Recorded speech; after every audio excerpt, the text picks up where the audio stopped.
प्यारे विद्यार्थियों, हमारे YouTube चैनल एजुकेशन पॉइंट पर आपका हार्दिक स्वागत है। आज हम साइंस संबंधित कुछ टॉपिक पढ़ेंगे। इसमें परमाणु और अणु के बारे में अपन पढ़ेंगे।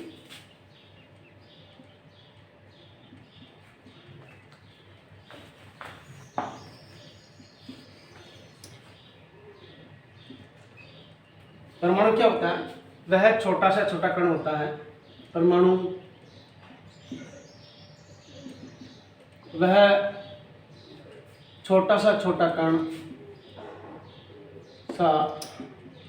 कण जिसे हम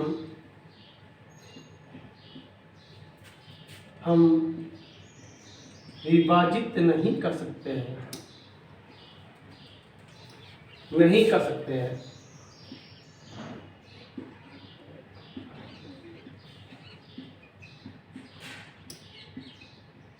अर्थात यह अविभाज्य कण है।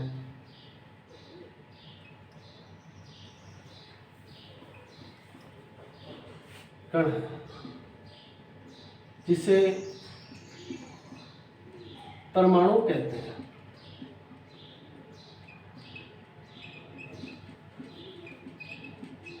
यानी परमाणु एटम जो होता है वह छोटा सा छोटा कण होता है जिसे हम विभाजित नहीं कर सकते। बिल्कुल छोटा पार्टिकल्स होता है जिसे हम विभाजित नहीं कर सकते। उसे क्या कहते हैं? परमाणु कहते हैं। जैसे कि इसके सिंबल जो होते हैं परमाणु, जैसे कि हाइड्रोजन परमाणु है, ऑक्सीजन परमाणु है, नाइट्रोजन परमाणु है, ये सभी परमाणु होते हैं। अब हम देखते हैं इसमें अनेक नियम फॉलो किए थे। उन नियम के बाद में जो यौगिक बनते हैं, अणु बनते हैं, परमाणु मिलकर के अणु का निर्माण होता है। देखिए आगे उसके बाद में यहाँ पर परमाणु प्लस परमाणु मिलकर अणु का निर्माण करते हैं। अणु बनते हैं यानी मॉल बनते हैं, मॉलिक्यूल बनते हैं। मोल बनते हैं। अब देखिए जैसे कि परमाणु, जैसे कि हाइड्रोजन परमाणु है प्लस हाइड्रोजन परमाणु है, दोनों मिलकर क्या बनाएंगे? हाइड्रोजन अणु का निर्माण होगा। हाइड्रोजन अणु, ये कौन है? परमाणु। ये कौन है? परमाणु। परमाणु और परमाणु मिलकर क्या बनाएंगे? अणु का निर्माण होगा। एटम प्लस एटम यानी मॉल का निर्माण हुआ। इसी प्रकार से जैसे ऑक्सीजन देखेंगे, ऑक्सीजन प्लस ऑक्सीजन मिलकर के क्या बनाएंगे? O2 का निर्माण होगा। परमाणु मिलकर क्या बनेंगे? अणु का निर्माण होगा। नाइट्रोजन को देखते हैं अपन, नाइट्रोजन प्लस नाइट्रोजन मिलकर क्या बनेंगे? नाइट्रोजन अणु का निर्माण होगा। यानी परमाणु और परमाणु मिलकर के अणु का निर्माण होता है। यानी अणु क्या हो गया? परमाणु से बड़ा हुआ। आगे देखेंगे अपन जो कि अब हम इसके बारे में यानी कुछ सिंबल होते हैं विज्ञान में, साइंस में महत्वपूर्ण प्रतीक होते हैं। विज्ञान में कुछ महत्वपूर्ण प्रतीक होते हैं। प्रतीक जैसे कि बहुत सारे बच्चों को समस्या रहती है कि साइंस में जो फॉर्मूले हैं वो कैसे बनते हैं, संयोजकता कैसे निकालते हैं, अणुसूत्र कैसे निकालते हैं, उसके लिए संबंधित है। तो हम देखते हैं, आइए देखते हैं कि प्रतीक, जैसे कि हाइड्रोजन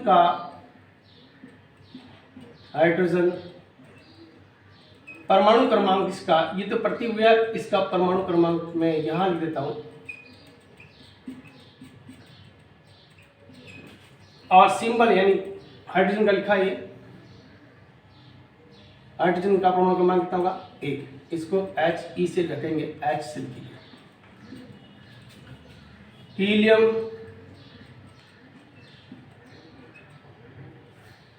He से परमाणु क्रमांक 2 होगा। लिथियम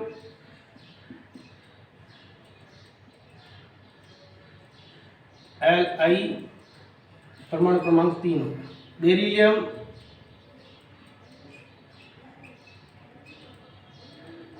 Be परमाणु क्रमांक 4 होगा। बोरोन B परमाणु क्रमांक 5 होगा। कार्बन 6, नाइट्रोजन जो सिंबल होगा इसका एन, यानी परमाणु क्रमांक कितना होगा 7। ऑक्सीजन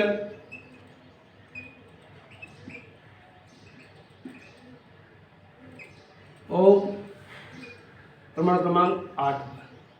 फ्लोरीन F से रिप्रेजेंट करेंगे इसको, R का परमाणु क्रमांक कितना होगा 9 होगा। नियोन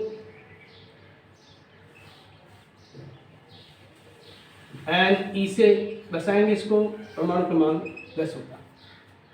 इसी प्रकार से सोडियम एंड ए से बसाएंगे, परमाणु क्रमांक कितना होगा इसका 11। मैग्नीशियम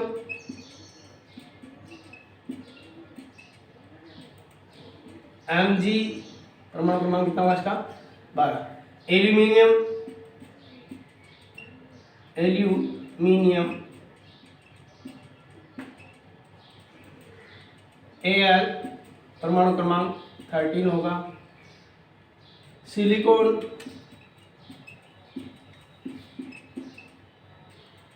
Si परमाणु क्रमांक 14। फास्फोरस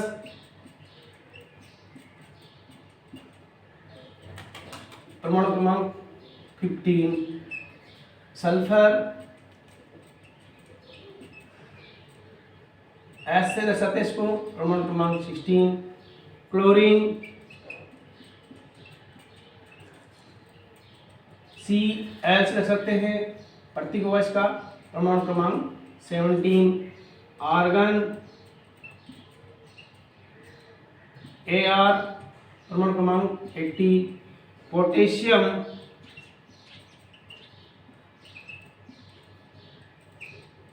के परमाणु क्रमांक 19। कैल्शियम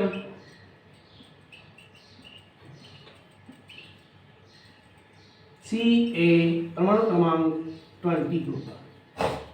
देखिए अपन कि हाइड्रोजन को H1 लिखेंगे, लिथियम को He2 लिखेंगे, हीलियम को He2 लिखेंगे, लिथियम को Li3 लिखेंगे, बेरिलियम को Be4 लिखेंगे, बोरॉन को B5, कार्बन को C6 लिखेंगे, नाइट्रोजन को 7 होता है, ऑक्सीजन का O 8 होता है, फ्लोरीन का F 9 होता है, नियोन का Ne 10 होता है, सोडियम का Na 11, मैग्नीशियम का Mg 12, एल्यूमिनियम का Al 30, सिलिकॉन का Si 14, फास्फोरस का P 15, सल्फर का S 16, क्लोरीन का Cl 17, आर्गन का Ar 18, पोटेशियम का K 19, कैल्शियम का Ca 20 होता है। आगे देखते हैं इसी में, यहाँ पर हाइड्रोजन जो होता है, हाइड्रोजन को अपन HYDROZEN लिखते हैं, यानी S सिंबल आ रहा है तो इसको डायरेक्ट S से रिप्रेजेंट कर रहे हैं।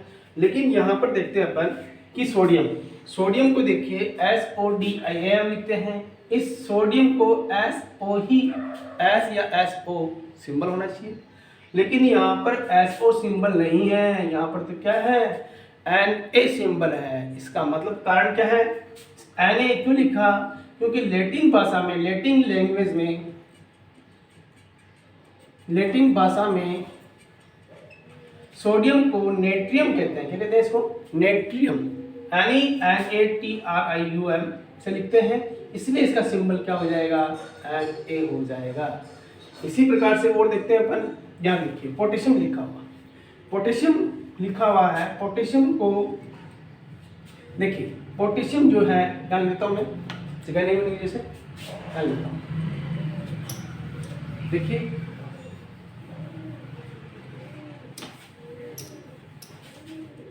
पोटेशियम जो है, पोटेशियम PO पोटेशियम जो है इसको लैटिन भाषा में केलियम कहते हैं। क्या कहते हैं इसको? केलियम कहते हैं। यानी पोटेशियम को लैटिन भाषा में क्या कहते हैं? इसको केलियम कहते हैं। और केलियम को के पर सिंबल आ रहा है, यहाँ पर के सिंबल आ रहा है, इसका मतलब यहाँ पर पोटेशियम को किस सिंबल से लिखेंगे अपन? कैसे लिखेंगे? तो याद रखेंगे इन दोनों चीजों विशेष कि सोडियम को तो Na से लिखेंगे और पोटेशियम को कैसे लिखेंगे। आगे देखते हैं अपन, आगे अपन देखते हैं नेक्स्ट टॉपिक जो है कुछ तत्वों के परमाणु द्रव्यमान, जिसमें हाइड्रोजन का परमाणु द्रव्यमान 1 होता है। हाइड्रोजन का परमाणु द्रव्यमान क्या होता है? 1 होता है। कार्बन का परमाणु द्रव्यमान कितना होगा? 12 होता है। नाइट्रोजन कितना होगा? 14। ऑक्सीजन का कितना होगा? 16 होगा। सोडियम का 23 होता है। मैग्नीशियम का 24 होता है। सल्फर का 32 होता है। क्लोरीन का 35.5 होता है। कैल्शियम का 40 होता है। कुछ ऐसे तत्व होते हैं जिनकी द्रव्यमान जस्ट डबल होते हैं, लेकिन कुछ को तो याद रखना पड़ेगा जिनके डबल नहीं होते, जैसे कि सोडियम का परमाणु क्रमांक तो 11 होता है, लेकिन इसका 22 होना चाहिए, लेकिन 22 नहीं हो रहा। कितना हो रहा है? 23 हो रहा।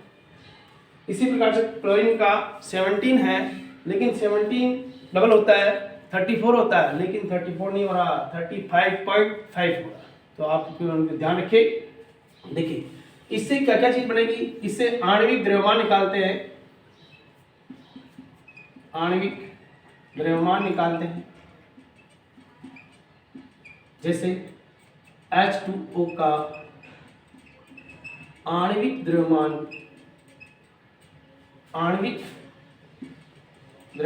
होगा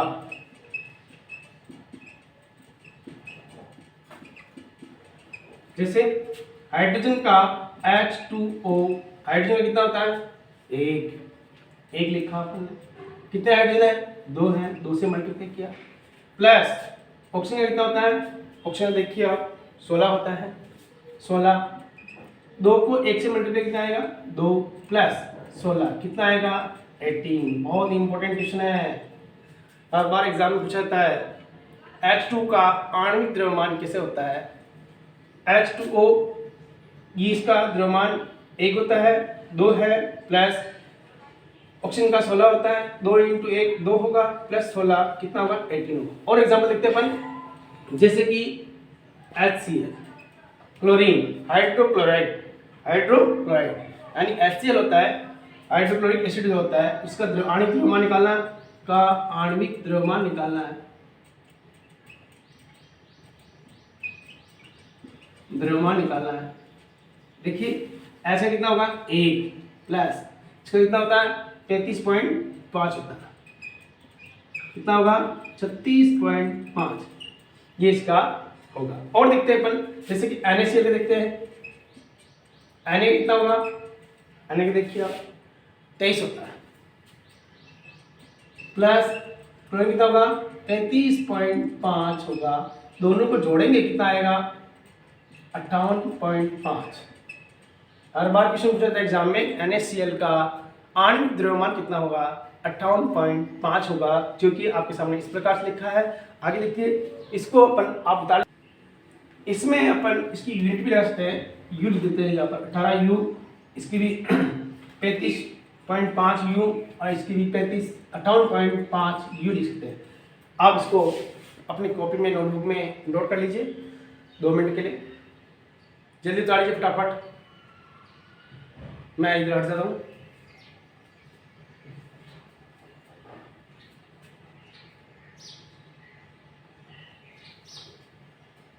यस, आगे देखिए, मिटा दूं। अपन जो इम्पोर्टेंट चीज है जिसकी अपन आज चर्चा करना चाह रहे हैं, संयुक्तता।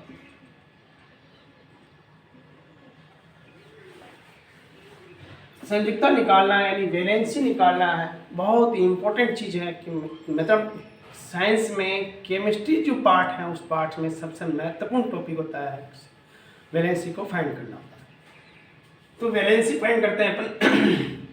तो अपन जानते हैं कि एक नाभिक होता है, उस नाभिक में बीच में कौन होता है? प्रोटॉन, न्यूट्रॉन होते हैं। नाभिक के चारों ओर से कौन लगाते हैं? इलेक्ट्रॉन लगाते हैं। अब बात ये आती है कि ये इलेक्ट्रॉन प्रत्येक एटम में, प्रत्येक प्रतीक में, प्रत्येक सिंबल में कितने कितने इलेक्ट्रॉन होंगे वो देखते हैं। तो यहाँ पर इनके कोष होते हैं, ऑर्बिटल होते हैं, इसको K, L, M और यहाँ पर N इलेक्ट्रॉन होगा, N कोष होगा। इसमें जो इलेक्ट्रॉन पाए जाते हैं कितने कितने पाएंगे मैं यहाँ दे देता हूँ, फिर इसको सोल्व करके बताता हूँ आपको मैं। 2, 8, 18, 32 इलेक्ट्रॉन पहले को ऑर्बिटल में 2 इलेक्ट्रॉन, दूसरे ऑर्बिटल में 8 इलेक्ट्रॉन, थर्ड ऑर्बिटल में 18 इलेक्ट्रॉन, फोर्थ ऑर्बिटल में 32 इलेक्ट्रॉन होंगे। अपन जानते हैं कि किसी भी कोष में अधिकतम इलेक्ट्रॉन, किसी भी कोष में, किसी भी कोष में अधिकतम इलेक्ट्रॉन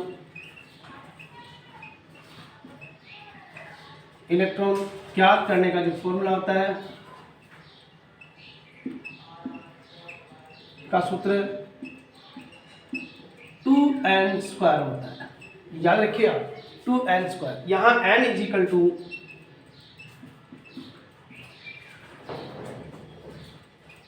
क्या होगा, कोष की संख्या होगी। K नंबर 1 पर है, ये L 2 पर होगा, M 3 पर होगा, N 4 पर होगा। तो यहाँ पर K के लिए 1 होगा, L के लिए 2 होगा, M के लिए 3 होगा, N के लिए 4, N का मान होगा, N यानी कोष का मान होगा। देखते हैं अपन K कोष में मैक्सिमम इलेक्ट्रॉन यानी अधिकतम इलेक्ट्रॉन कितने होंगे, 2n² यानी 2, 1 का स्क्वायर, 2 इंटू 1 कितना आएगा, 2, यानी मैक्सिमम कितने इलेक्ट्रॉन होंगे, 2 हो गए। कंप्लीट होगा ना। यस, आगे देखते हैं। मतलब K कोष में अधिकतम इलेक्ट्रॉन कितने होंगे, 2 होंगे। नेक्स्ट क्वेश्चन देखते हैं। L कोष में मैक्सिमम इलेक्ट्रॉन यानी अधिकतम इलेक्ट्रॉन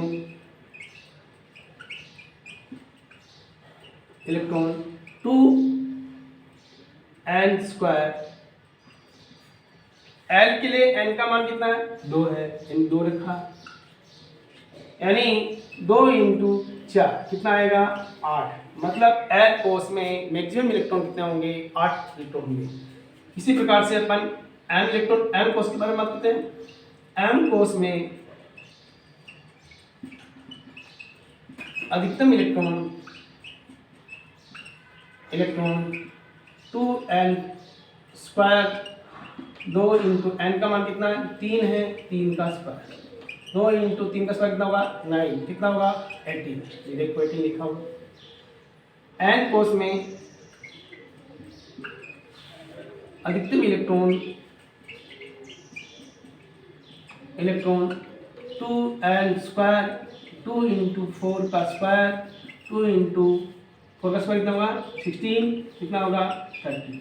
ये देखिए 32 इलेक्ट्रॉन हो रहा है। यानी K कोष में मैक्सिमम इलेक्ट्रॉन 2, L कोष में मैक्सिमम इलेक्ट्रॉन 8, M कोष में मैक्सिमम इलेक्ट्रॉन 18, N कोष में मैक्सिमम इलेक्ट्रॉन कितना है, 32 होंगे। इसको नोट कर लीजिए। नेक्स्ट आगे देखते हैं। यहाँ पर ऑक्सीजन में कितनी स्थिरता होगी उसको देखते हैं अपन। ऑक्सीजन का परमाणु क्रमांक कितना होगा, 8 होगा। पहले कोष में कितने इलेक्ट्रॉन होंगे, 2, दूसरे में कितने बचे हैं अपने पास, 6। यहाँ पर ने बात की थी पहले कोष में 2, दूसरे में 8, तीसरे में 18, चौथे में कितना होगा, 32 होगा। तो यहाँ पर इसके पास ऑक्सीजन के पास टोटल इलेक्ट्रॉन है 8 इलेक्ट्रॉन है, उनमें से 2 इलेक्ट्रॉन यहाँ आ गए, बच्चे कितने अपने पास, 6 इलेक्ट्रॉन बचे हैं, यानी 2, 6 कितने होंगे, 8 होंगे। इसका मतलब बाह्यतम कोष में कितने इलेक्ट्रॉन है, यहाँ पर 6 इलेक्ट्रॉन है। सोडियम की बात करते हैं, परमाणु क्रमांक कितना होगा, 11 होता है।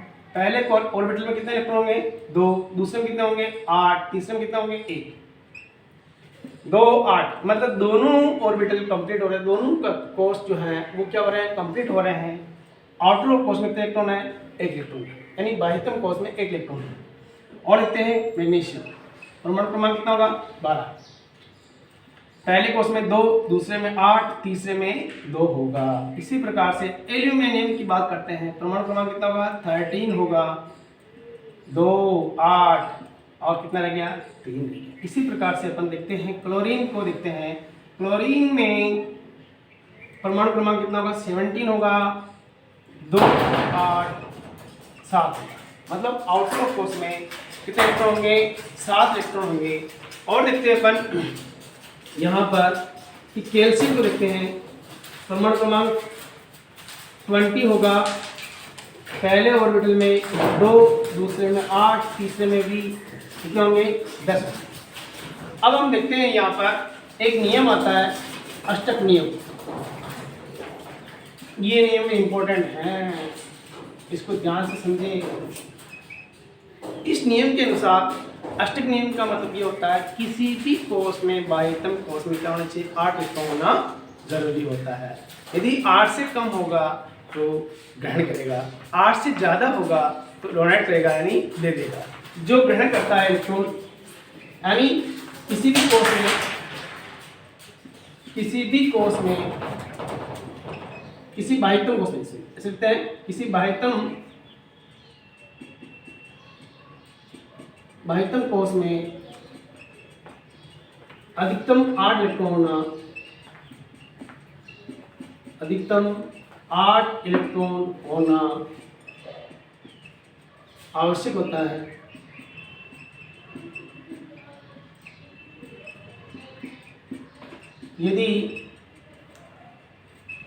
यदि 8 से कम इलेक्ट्रॉन होंगे तो वह ग्रहण करेगा,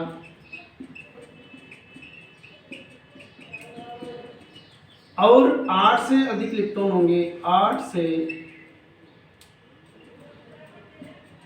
अधिक इलेक्ट्रॉन होंगे तो वह त्यागता है, यानी ग्रहण करने वाला होगा तो क्या होगा नेगेटिव आयन होगा, और त्यागने वाला होगा तो क्या होगा पॉजिटिव। यानी दाता मतलब क्या होता है पॉजिटिव होता है, और ग्राही क्या होता है नेगेटिव होता है। यहाँ पर देखते हैं अपन, इसके पास कितने इलेक्ट्रॉन है 6 इलेक्ट्रॉन है, 6 है, इसका मतलब बाह्यतम कोष में 8 इलेक्ट्रॉन की केमिस्ट्री करने के लिए क्या करेंगे, इसको 2 इलेक्ट्रॉन की और आवश्यकता है। इसका मतलब ऑक्सीजन तक कितना चार्ज लेगा -2 चार्ज। सोडियम की बात करते हैं, इसके बाह्यतम कोष में कितने इलेक्ट्रॉन है 1 इलेक्ट्रॉन है, तो ये क्या करेगा 1 इलेक्ट्रॉन को दे देगा। इससे पहले क्या हो रहा 8 इलेक्ट्रॉन हो रहे हैं, यानी 1 इलेक्ट्रॉन को दे देगा। इसका मतलब क्या होगा सोडियम +1 हो जाएगा।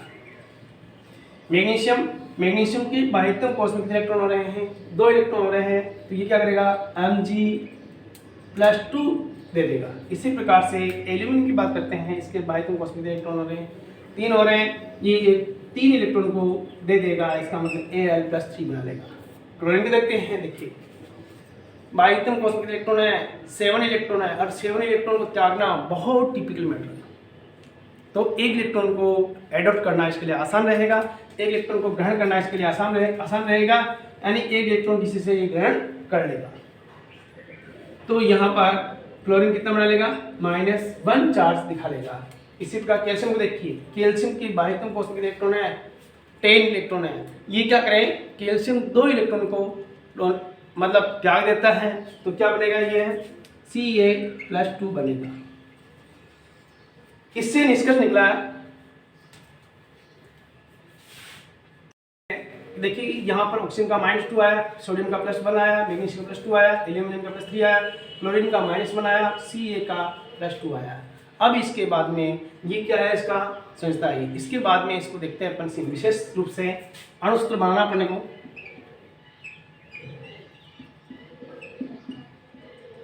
ये समस्या रहती है बच्चों के लिए, बहुत महत्वपूर्ण बात है। मॉलिक्यूलर फॉर्मूला कैसे बनाएंगे, मॉलिक्यूलर फॉर्मूला इस प्रकार से बनाते हैं अपन, जैसे कि Na+1 होता है और Cl पे कितना आ रहा -1, क्या बनेगा कंपाउंड बनेगा हमारे पास NaCl। इसकी वैलेंसी इसके नीचे रहती है, इसकी वैलेंसी इसके नीचे रहती है, क्या बना कंपाउंड बना NaCl बना। और देखते हैं जैसे कि Mg+2 है, Cl क्या है माइनस है, इसकी वैलेंसी इसके नीचे आएगी, इसकी वैलेंसी इसके नीचे आएगी, क्या बनेगा Mg1Cl2, 1 लिखने की कोई आवश्यकता नहीं है तो MgCl2 बना।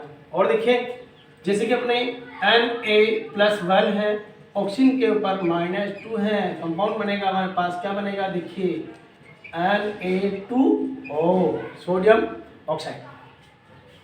और देखते हैं इनसे काफ़ी फॉर्मूले बना सकते हैं अपन, जैसे कि एल्यूमिनियम की बात करते हैं Al+3 होगा, और यहाँ पर क्लोरीन जो होगा -1 होगा, कंपाउंड बनेगा हमारे पास AlCl3 बनेगा, एल्यूमिनियम क्लोराइड बनेगा। और देखते हैं अपन जैसे कि इसी को एग्जाम्पल देखते हैं अपन, Al+3 को ऑक्सीजन के ऊपर -2 चार्ज है, ध्यान से देखिए आप, एल्यूमिनियम पर +3 चार्ज है, ऑक्सीजन पर -2 चार्ज है, क्या बनेगा कंपाउंड बनेगा Al2O, मिल जाएगा क्या हुआ 3 हो जाएगा, एल्यूमिनियम ऑक्साइड। इस प्रकार से अपन ने ये मॉलिक्यूलर फॉर्मूले को बनाए हैं, बताए हैं, जिसको आप देखिए। आप यदि आपको वीडियो अच्छा लगे तो लाइक करें, शेयर करें, कमेंट करें, सब्सक्राइब करना ना भूलें। जय हिंद, जय भारत, थैंक यू।